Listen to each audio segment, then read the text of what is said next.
पत्रकार ने क्या बताई है सुप्रीम कोर्ट को कि अर्नब गोस्वामी जो सत्ता का चाटुकार पत्रकार है, उसके मामले में सुप्रीम कोर्ट फौरन सुनता है उसको और रिलीफ भी दे देता है। लेकिन हेमंत सोरेन, जिसका मामला साफ तौर पर राजनीतिक प्रतिशोध नजर आ रहा है, उसके मामले को सुप्रीम कोर्ट सुनने से इनकार कर देता है। और सबसे बड़ी बात, माननीय chief justice of India DY Chandrachud, जिन्होंने अभिषेक मनु सिंघवी को साफ कहा था कि जब भी विपक्ष के नेताओं पर दबिश दी जाएगी, उनके खिलाफ कोई एक्शन होगा सत्ता का, तो इंडिविजुअल मेरिट्स पर उस केस को सुना जाएगा। दोस्तों, यह केस बड़ा पेचीदा हो चला है।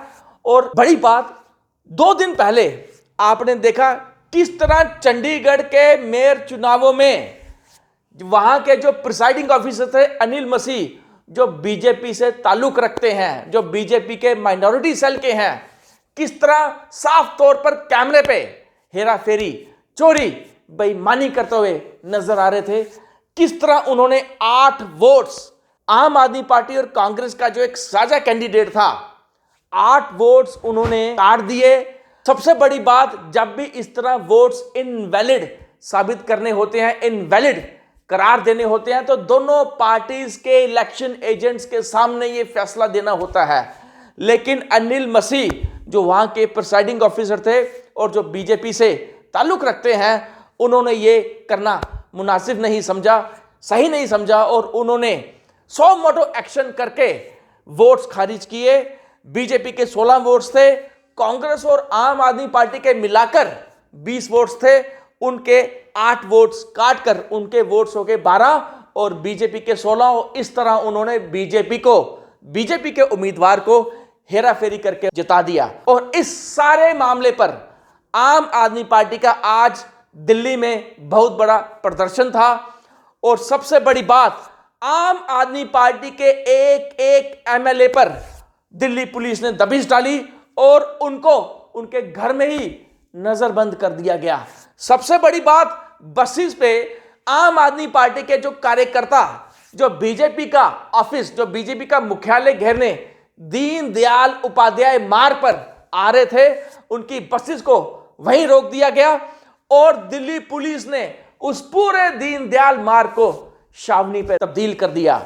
और सबसे बड़ी बात, जो नारा हम अक्सर सुनते हैं कि जब भी मोदी डरता है पुलिस को आगे करता है, वो नारा लगता है सच साबित हो रहा है।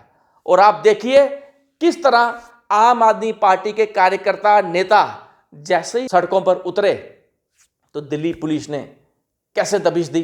देखिए पूरा नजारा आपकी स्क्रीन पर।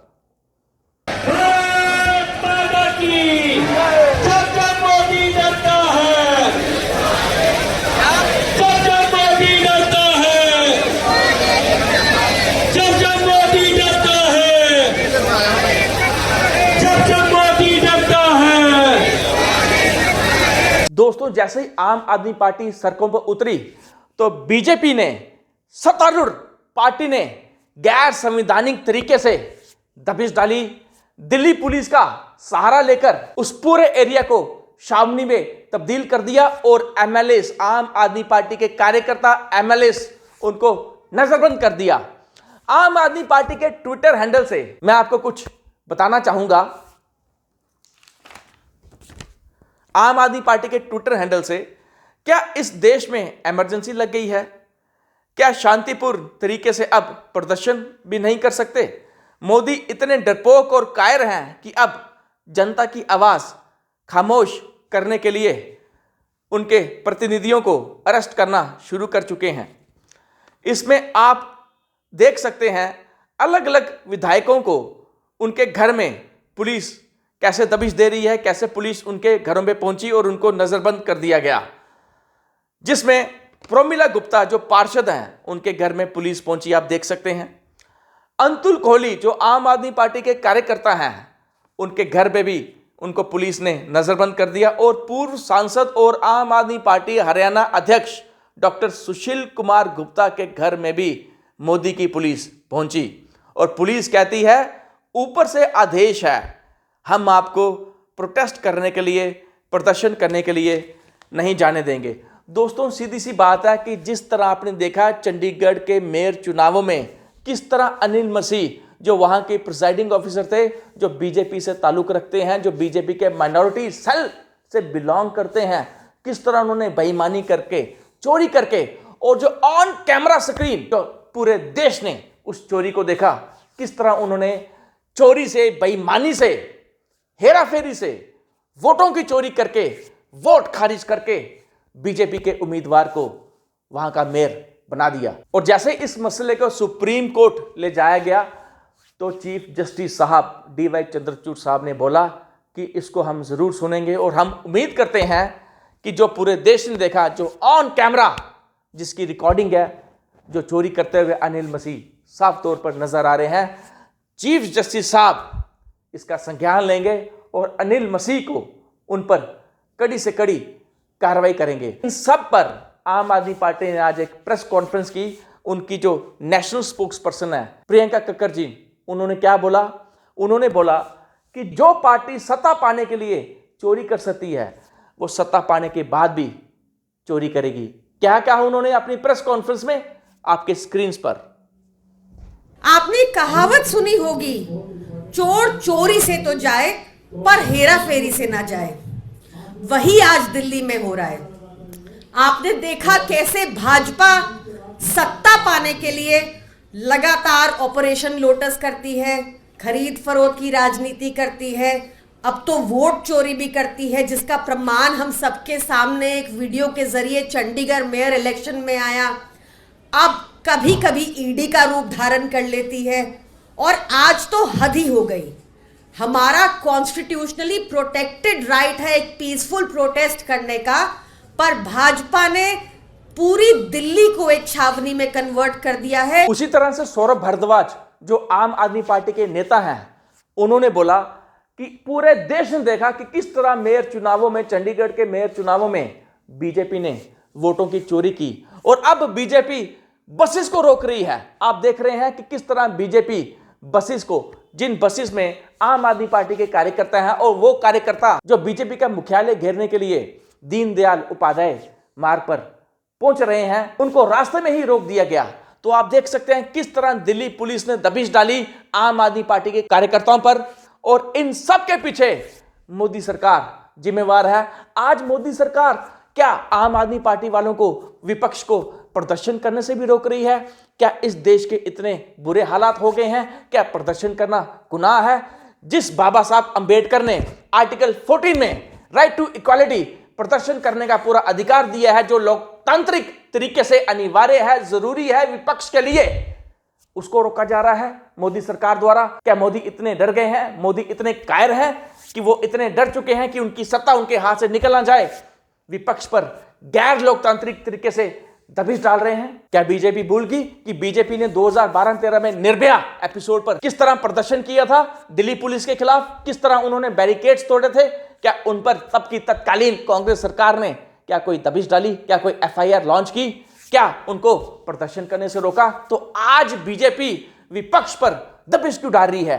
क्या बीजेपी इतनी सत्ता की लालची है, इतनी सत्ता की भूखी है कि उसको आज सत्ता उसके हाथ से रेत की तरह फिसलती हुई नजर आ रही है? तो उसने आम आदमी पार्टी के कार्यकर्ताओं पर दबिश डालना शुरू कर दिया। वो आम आदमी पार्टी जो आज पूरे देश की लोकप्रिय पार्टी बन चुकी है, मनपसंद पार्टी बन चुकी है, क्या बीजेपी समझती है कि वो इस तरह के कार्य कर, इस तरह की हरकतें कर वो क्या देश को चुप कर देगी? क्या कहा सौरभ भारद्वाज ने आपके स्क्रीन पर?